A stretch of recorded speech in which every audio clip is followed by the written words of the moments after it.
This is Rob Kramarz. I'm the founder of Intelliversity, and this is an interview with the executives and founders of Dillon. First of all, introduce yourselves. So I'm Hendricks, CEO of Dillon. I run our technology and operations part of the business.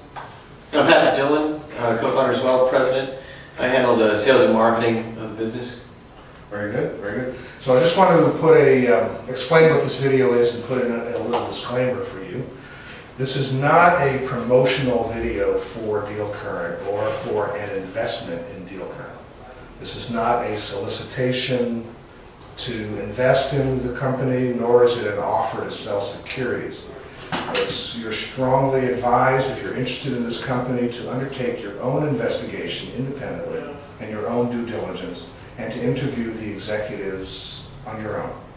The purpose of this video is a training video for other entrepreneurs who are interested in knowing the way investors really think about management teams and leadership teams.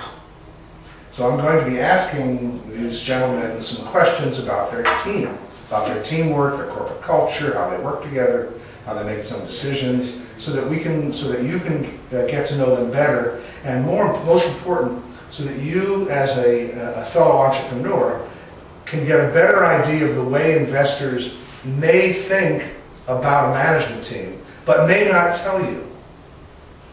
So if you're not asked these kinds of questions, you may want to bring them up yourself and let people interested in your company know how you work as a team. Yeah.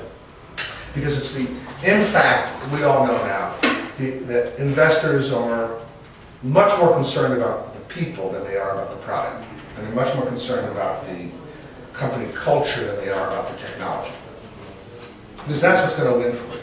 Yeah. Right? That's Excellent. So why don't you give the audience a very brief explanation of what Dillon does. It's not, don't pitch like you would pitch to an investor, just how you would talk about the company to a friend. What do you do? Yeah. So doesn't know anything about you. Dillon's a software company. What we do is, the market we're in is what's called social commerce, and really it's just online advertising. We have two products that we serve the market with. One is a contest product. People run photo contests, they run interactive video contests to build up their database for their website. So a news site may run cutest family photo contest to build a user database. We also have a daily deal product, which is one of the Groupon. Many people have heard of Groupon. We provide the infrastructure and software for TV, radio, newspaper groups to run their own daily deal program. And then we provide the customer support and back-end infrastructure to support that program. So, just to complete that topic, what is the problem that you're solving? What in the marketplace? Yeah, the problem we're solving in the marketplace is clients that want additional traffic to their website, to their online property, to their online resource for a media station or a dating community, is getting new traffic there. So one of our products attacks that area of interest. And the other pain point is for a lot of the type of clients that we serve in, say, the media market, is competing now with the new product, the daily deal that Groupon and social companies like that have created, that have taken a lot of the advertising dollars away from them to help create a competitive product to that. That's very interesting. So that was the product that I first thought of you as. Yeah. When I first met you 6 months ago. Yep. As a kind of white label Groupon or a private label Groupon. Yeah, exactly. Yeah. So if you're a radio station and Groupon is taking away your advertising, this is a way for you, or not just Groupon, Yeah. the other company. Yeah. This is a way for you as a radio or a TV station or a print media to take back the advertising dollars. Yeah. That's right. In a more effective way and in a much faster way than doing it on your own. Yeah, because you have all the infrastructure. What's interesting now in this conversation is that you've added a second product, Correct. which is the competition. Yeah. When did you add that? That was actually available before. That was our first That was product. your first product. Yeah, so when we met, we really didn't talk a lot about that, but that product has been around for about 2.5 or 3 years. Nice. And it was really the evolution of a crowdsourcing business that we had built. We had built a crowdsourcing fashion community, with the end output being a clothing line. But the software itself was really successful, and we started doing contests to build traffic for clients like Sports Illustrated and Time Warner, and then the NFL teams and the US. So that actually came first, and then you added on the Groupon, white label Groupon. Yep. Later. Were you guys working together all that time? Yep. As a team? So did you know each other before you started this Deal Current? Yeah, I remember when we were 20, we actually worked in a direct sales company where I was running infield sales teams, and Pat was working at corporate running the marketing operations for about 15 states. So that we worked together since we were 20. I recruited Pat to come out here about 4 years ago. About how old are you now? That was when you were 20. So 30. You still under 30? 30 to 32. That's gotcha. Yeah. All right. Yeah, some 10 or 12 years. So you can now be trusted.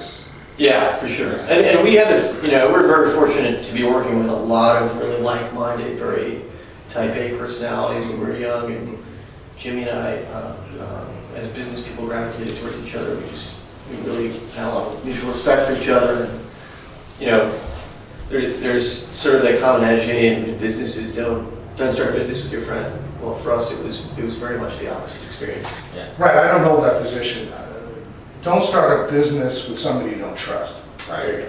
So if you know this person and trust them in business, then if they happen to be a friend, that's okay. It's another bonus. Yeah. It's possible you trust somebody who's not a friend.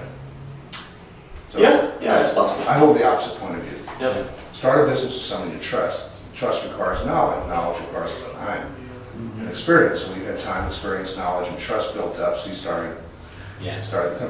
What's interesting is, at some point, you added on the white label Groupon idea, which became your premier product. Yeah. That's right. Sure. So what was that process like for you guys to, was it a brainstorming? Was it an aha moment? Did one of you bring it to the other? How did that happen? I'll let Pat answer. Yeah, so really it was our second pivot in our business.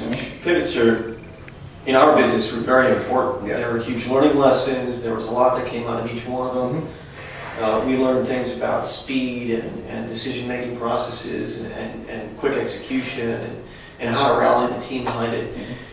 For Deal Current, the aha moment was really pretty simple. I had organized a dinner for all the tech guys in town. And here in San Diego, we had about 40 people come to this really neat catered event. And it was more about ideas than anything. And I had strategically put Jimmy at a table with one of our media clients who was working with one of our products, Artistic Hub, the contest product, and a venture capital guy was sitting next to him. And we started talking about Groupon, and in essence, the media client said, we need it. We need something like that. Is that something you can build?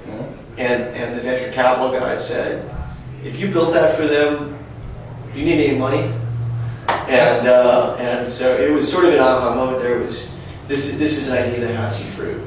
And so we asked a handful of our clients right after that if it's something that they would use as well.